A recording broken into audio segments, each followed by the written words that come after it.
இனி வீட்லயே பானிபூரி செய்யலாம் எல்லாரும். ஆச்சி பானிபூரி கிட்.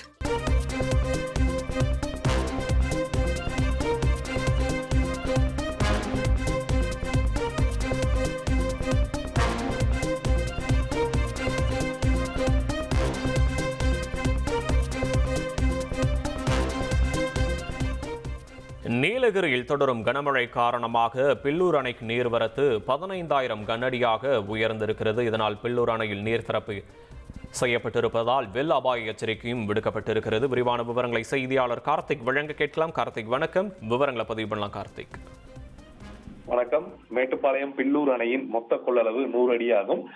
நேற்று இரவே பாத்தீங்கன்னா அந்த அணையின் உயரம் 97 அடியாக நீரின் உயரம் உயர்ந்தது. இதனையடுத்து நள்ளிரவே வினாடிக்கு 8,000 கன அடி நீரை திறந்து விட்டிருக்காங்க. 4 மகங்களில் தண்ணீர் வெளியேறி கொண்டிருக்கிறது. இதனால் மேட்டுப்பாளையத்தில் இருக்கக்கூடிய அந்த ஆற்றுகளில் வெள்ளப்பெருக்கு ஏற்பட்டிருக்கு. பொதுமக்கள் ஆற்றோரங்களுக்கு குளிக்கவோ மீன் பிடிக்கவோ செல்லக்கூடாது என்று அறிவுறுத்தலை காவல்துறை வெளியிட்டிருக்கு. தொடர்ந்து நீலகிரி மற்றும் கோவை மாவட்டங்கள் மழையானது தொடர்ந்து பெய்து வருகிறது. அணைகளில் நீர்மட்டம் ஒரு பக்கம் உயர்ந்திருக்கும் பொழுது ஆறுகளிலும் நீரோட்டம் அதிகரித்து வருகிறது. மிக முக்கியமாக பார்க்கிறோம். விவரங்களுக்கு நன்றி கார்த்திக். இனி வீட்லயே பானிபூரி செய்யலாம் எல்லாரும். ஆச்சி பானிபூரி கிட்.